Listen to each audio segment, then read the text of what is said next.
एक बात चल रही है सीमा पर कि सीमा हैदर पाकिस्तान से आई है, मुस्लिम है और वो भारत के सचिन की मोहब्बत में गर्क होके 4 बच्चे साथ में लेकर के आ गई। कहाँ से लाते हो भाई? सही बात यह है कि सीमा के मामले में मैं खुल कर के कहूँगा, जिसे कलमा ना मालूम हो, जिसे नमाज की तमीज़ ना हो, जिसे इस्लाम के अरकान के बारे में जानकारी ना हो, मुसलमान कैसे हो सकती है? फिर पाकिस्तान में रहने वाली महिला, मैंने काफ़ी सुना है कि बहुत मीडिया जगत ने पूरा चर्चा कर रखा है। सीमा जैसा एक उन्हें मसाला मिल गया है, वो जिस तरह से इसको आगे बढ़ाए पड़े हैं, जिस तरह से बोल रहे हैं, ये कहीं ना कहीं एक घटिया कारगुजारी है। अब मणिपुर जल रहा है, मणिपुर पर आवाज़ नहीं आप उठा रहे हैं। रास्ते में मुसलमान समझकर एक आरएसएस के कार्यकर्ता को, संघ के कार्यकर्ता को, जो आरएसएस की टोपी लगाए हुए था, वो लोग जल्दबाजी में मारने के चक्कर में हरिद्वार में उसको भूल गए कि ये हिंदू भी हो सकता है।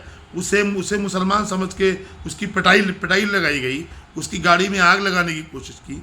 पुलिस मौके पर मौजूद थी, पुलिस ने देख करके अनदेखा कर दिया गया। बहुत सारे ऐसे मामला रोज़ हो रहे हैं, लेकिन अगर बात हो रही है तो किस पर हो रही है? बात हो रही तो सीमा पर हो रही है। सीमा हैदर पाकिस्तान से आ गई, मुस्लिम लड़की है, सचिन की मोहब्बत में गर्क हो गई और वो भारत में आ गई है। बहुत बड़ा पहाड़ तोड़ दिया है। क्या हो रहा है? ये क्या कर रहे हो आप? जहां आपको देश की सुरक्षा की बात करनी चाहिए, जहां आपको देश के रक्षा मंत्री से सवाल करना चाहिए, देश के गृह मंत्री को कटघरे में खड़ा करना चाहिए, वहां आप उसकी तारीफ कर रहे हैं। उसकी आप मुसलमानों के पर बहुत आरोप लगाते रहते हैं कि ये 3 तलाक है और फला है और फला है। कि ये कुरीति नहीं है? लिव इन रिलेशनशिप कुरीति नहीं है क्या? इससे देश की महिलाओं को आज़ादी नहीं मिलनी चाहिए? कभी आपने सोचा? आप जुल्म और ज़्यादती करके और मुसलमानों को टारगेट करके अब भी आप देश का माहौल ख़राब करना चाहते हैं। आप चाहते हैं कि मुसलमानों को ये बताया जाए कि तुम्हारे घर की औरत एक हिंदू के घर में आ गई। अरे कहाँ हो? ऐसे लोग जो इस तरह की हरकतें करते हैं, कौन होते हैं वो? उनका क्या मजहब होता है?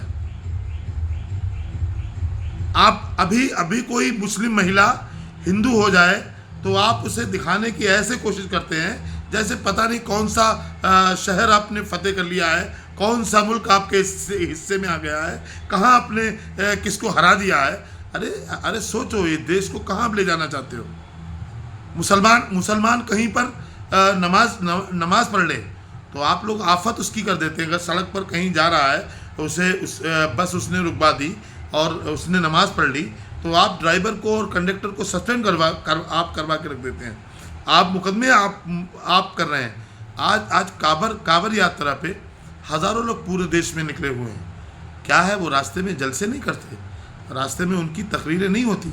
रास्ते में वो लोग पूजा नहीं करते? क्या वो धार्मिक लिबादे में नहीं होते हैं? आखिर ये एतराज़ मुसलमानों पे क्यों? आपने गोश्त के कारोबारियों को कोई विकल्प नहीं दिया और गोश्त आपने बंद करवा दिया, दुकानें आपने करवा दी। चलिए, काबर यात्रा जहाँ से निकल रही है वहाँ की दुकानें बंद हो, कोई बात नहीं, कोई एतराज़ नहीं, चलिए आपकी आस्था है। लेकिन जो मोहल्लों में, गलियों में जहाँ मुस्लिम ही रहते हैं, वहाँ पर अगर गोश्त जायज़ तरीके से हिंदुस्तान के कानून के दायरे में रहकर बिक रहा है तो आपको एतराज़ क्या है? जो वो बेरोज़गार आप कर रहे हैं उन्हें एक महीने के लिए, आखिर वो 1 महीने में क्या करेंगे, क्या खाएंगे, कहाँ से लाएंगे? कभी आपने सोचा? उनके लिए आपने कोई व्यवस्था की? ये सब ठीक नहीं है, ये सब जुल्म है। सीमा पर बहुत चर्चा हो गई। मणिपुर पर चर्चा आप क्यों नहीं करते? आप बुलेट ट्रेन पर चर्चा क्यों नहीं आप कर रहे? आपसे इस तरह के सवाल कर दिए जाएं तो आपको गैस बन जाएगी, आपको खट्टी डकारें आने लगेंगी, आप परेशान हो जाएंगे कि यार ऐसे सवाल क्यों हमसे किया जा रहा है? आप खुद ही ऐसे हालात कर रहे हैं पैदा। मैं गुजारिश करता हूँ देश के वज़ीर आज़म से, आज मैं ये बात बरेली में बैठ करके कह रहा हूँ, कल ये बात मैं लखनऊ में भी कहूँगा, दिल्ली में भी कहूँगा। ये बात ठीक नहीं है, ये जुल्म हो रहा है कौम मिल्लत के साथ।